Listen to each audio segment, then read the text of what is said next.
Howdy folks, welcome back to World of Tanks with a mighty Jingles. I'm back, that's right. I managed to get my computer up and running again after the weekend from hell. Reinstalled absolutely everything from Windows all the way up. All you need to know, however, is I'm back up and running. I still have some stuff to reinstall, but I've managed to get World of Tanks installed. I've managed to get the patch 8.9 test server installed. That's what you're looking at now, and that's what the focus of this video is. A quick roundup of what's new in patch 8.9. Slightly late to the party, unfortunately.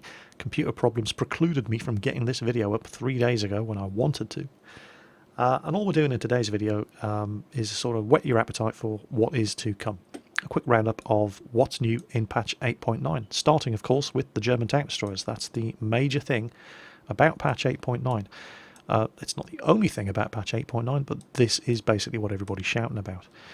And the new German tank destroyers start all the way down here at tier 3 with the rebalanced Martyr 2.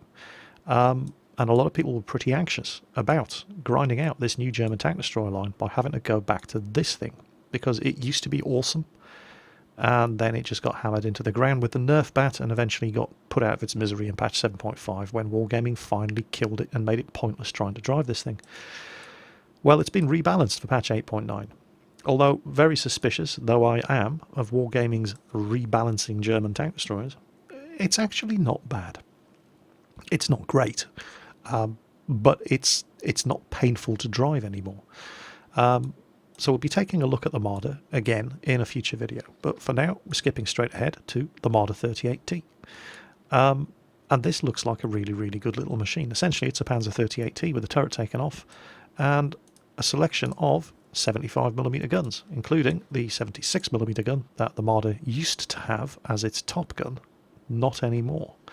The best gun on the 38T is not bad at all. It's the L46 75mm. Penetration, not great, 108, but it's only a tier 4 machine. That's actually not, it gets the job done. Damage, 110, but look at the aiming time, 1.5 seconds. And 0.35 accuracy and a really, really good rate of fire. I suspect this thing is going to be absolutely deadly at tier 4, and I'm looking forward to driving that thing. Moving up to tier 5, we have a machine that I am completely incapable of pronouncing. So I'm just going to call it the bus. This was supposed to be an anti-aircraft gun, mobile anti-aircraft gun. It was never developed. They only made a couple of prototypes. But what you have at tier 5 is an 88mm L74 flak gun. Tier 5 machine with 194mm of penetration and 240 average damage. If that wasn't good enough, it's also 0.32 accuracy and a 2.3 second aiming time. I have had fun driving this thing. I think I'm going to continue to have a lot of fun driving this thing, and I don't really see any point in driving the Stug at tier 5 when you've got that thing to play with. So yeah, more on that in a future video. Moving up, tier 6, the Nashorn. I've been waiting for this thing to be put into World of Tanks for a long time, and it's finally here. Haven't actually played it yet. I've only had the test server installed for a couple of hours. But what you've basically got here at tier 6, well, essentially it even looks a lot like the Dicamax. It's just slightly bigger. And what you've got here at tier 6 is, well, that is basically the Tiger's top gun. And the Tiger is a tier 7 heavy tank. You've got this thing with that gun, and it's an even better version of the gun that the Tiger has at tier 7, but you have it down here at tier 6 on a tank destroyer. It is a fantastic gun. It fires even faster than the Tiger with the same gun, and the Tiger got a rate of fire buff in patch 8.8. 9.52 rounds per minute, that 203mm of penetration, 240 damage, and 0.32 accuracy and a 1.9 second aiming time. Hell yes. Moving up, tier 7. We've got the whole we all want to look like the Dicamax thing going on again, with another machine that I can't actually pronounce the name of. So we're just going to call this the Big Dicamax. It gets a choice of a 105mm or a 128mm gun. This is the bearing in mind that this thing's competing against machines like the Jagdpanther, which is the alternative German Tier 7 tank destroyer, and with the Jagdpanther having this 105mm gun, this thing gets an even bigger gun, the 128.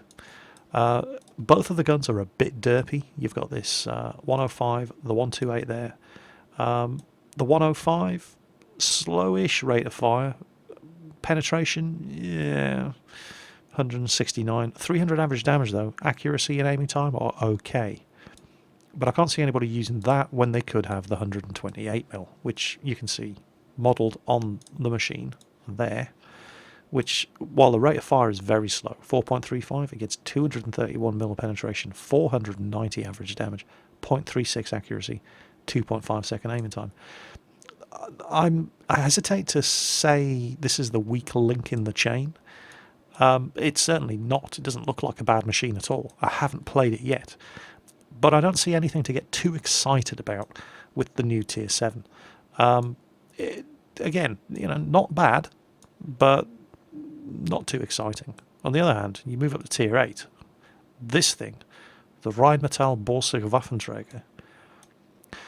Tier 8, 9 and 10, the new German tank destroyers, all seem to have very, very similar characteristics. Essentially, what you're looking at is a choice of two weapons, a 128mm gun or a 150mm gun, and this is, to all intents and purposes, the same gun selection as the Tier 10 E100 heavy tank, except you're getting it down here at Tier 8 on a tank destroyer. And they're arguably better guns on the tank destroyer than they are on the E100, not just because you're getting them at Tier 8, but because, well, let's have a look at the stats. The choices that you're making on the Tier 8, 9 and 10 German tank destroyers are basically whether you want to have masses and masses of raw alpha damage and a very, very slow rate of fire and be inaccurate, or have good penetration, respectable alpha damage, better rate of fire, better accuracy. And that's essentially the straight choice that you get here at Tier 8. You can have 3.33 rounds per minute. I mean, with great power at Tier 8 comes a very, very slow reload. For 215mm of penetration, 750 average damage. 700 at Tier 8. This is the German BL10. That's what this is. 0.4 accuracy, 2.5 second aiming time. But 0.4 accuracy and a long aiming time, well, 2.5 isn't terrible, but that doesn't hurt the ISU 152. And that's basically what this thing is. It's a German ISU 152, except it looks even more stealthy. And it even has more health, 1150 hit points. Or, if you don't want the German BL10, the 150mm, you can go for the 128, which is not bad at all, and looks like that. Better rate of fire, 5.77 rounds per minute. Better penetration, 246. Average damage, really good, 490. Not as good as 750. 0.35 accuracy, 2.1 second aiming time. That's a really, really good gun. Moving up to Tier 9, and this is the machine I've been playing the most of, and having a lot of fun with it. And essentially, here at Tier 9, the Waffenträger Panzer IV. What you have is a turreted version. That's right, that's a turret, and it will rotate all the way around 360 degrees. Essentially, it's a Tier 9 turreted version of this thing, with upgraded versions of the two guns that you already have, the 128 and the 150 from Tier 8, and then longer barreled versions of what is effectively the same guns, the 128 and the 150. So we've already seen what these two look like. How about some of this? Remember, this thing has a turret. The 150, this version, better penetration, 235, 20mm more penetration. Rate of fire goes from 3.33 up to 4 rounds per minute. Still has that 750 damage. Accuracy, 0.38, 2.1 second aiming time. 2.1 second aiming time is really good. On the 128, 5.61 rounds per minute. Not bad at all. 276mm of penetration, 560 average damage, 0.33 accuracy, and an epic 1.7 second aiming time. What a gun. They're both good guns. It's entirely down to your own personal preference which you're going to want to use. And remember, this thing has a turret. Oh, yes, please. It's reasonably quick as well. It will do 38 kilometers per hour. Armor, absolutely nothing to talk about. But then we come up to tier 10 and we get this absolute monster of a machine here, the Waffenträger E100. Yes, it has a turret, but it also has an autoloader. Choice of two guns on this thing, and they are essentially autoloader versions of exactly the same guns that you've already seen here at tier 9. And oh boy, well, that's not just the only thing that's different. I mean, they're upgraded autoloader versions of the same guns that you saw at tier 9. The 150 has a 1.9 second aiming time on a 150mm gun. The accuracy is 0.34. Really good. Damage and penetration are exactly the same, so 235 and 750. It has 4 shots in the magazine, and it fires one of those shots every 3 seconds, but it will take 50 seconds to reload. The 128mm, on the other hand, which is the one you can see there, the 150mm looks like that. Bit derpy. The 128mm gun, 6 shots in the magazine, 2 seconds between shots, and takes 60 seconds to reload. Penetration and damage exactly the same, 276 and 560, but the accuracy is 0.29. Holy shit. And the aiming time is absolutely phenomenal, 1.5 seconds. That is just ridiculous. And you know, I am kind of concerned about the proliferation of all of these auto-loading tank destroyers on the battlefield. A lot of people thought the Foch 155 was a little overpowered. That only gets 3 shots that do 750 damage per shell. This monster gets 4 shots that do 750 damage per shell. And it only seems to take 10 seconds longer to reload than the Foch 155. So I do feel that with things like this, the Jagdpanzer E100, the FV215B183, these are the new artillery. Nobody's scared of artillery anymore, but people are terrified of the tier 10 tank destroyers. Not so much the Object 268 or the Object 263, but these things with the turrets and the autoloaders, or the just monstrously big derp guns. People just do not want to risk getting hit by these things. Wait until you see just how quickly somebody dies when they're getting shot at by one of these things. It's just absurd. So all of that to come in future videos. This is just a quick roundup of what is available in patch 8.9, and it's not all about the German tank destroyers. There is more. There is, of course, actually something to look at on the Japanese tab. They have thrown in a tier 5 premium medium Japanese Japanese tank, the Chinukai Type 3. Haven't had a chance to play this yet, but it looks alright.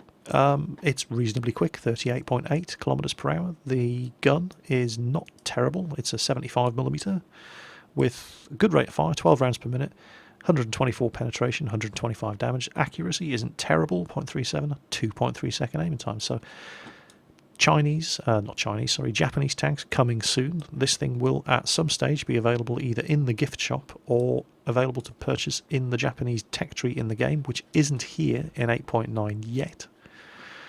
If you want to start training up your Japanese crew, this is the tank that you're going to want to buy. Tier 5 Chinese, I keep saying Chinese, Tier 5 Japanese medium tank. That's not all. Speaking of the Chinese, there's a new Chinese light tank.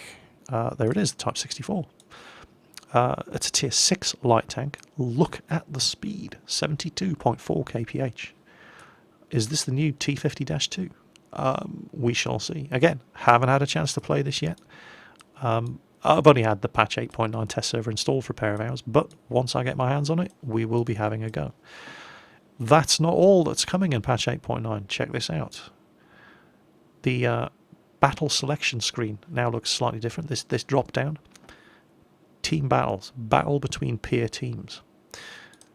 What we have here is matchmaking. Skill-based matchmaking. 5 to 7 players per team, nothing higher than tier 8. Total tier of vehicles on a team up to 42.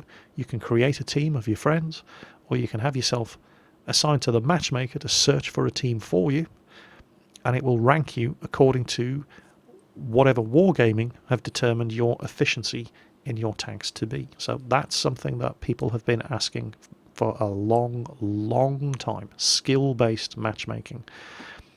Random battles are always going to be random.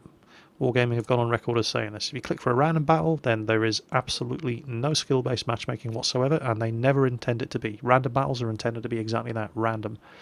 If the idea of skill-based matchmaking floats your boat, team battle is where you want to be. So folks, that has been a quick, by my standards anyway, roundup of what is coming in patch 8.9. Coming up over the future days, we're going to be having some gameplay reviews of all of these new tanks. I hope to see you for those videos, and as always, take care on that battlefield. Whatever you're playing, have fun playing it, and I'll catch you next time.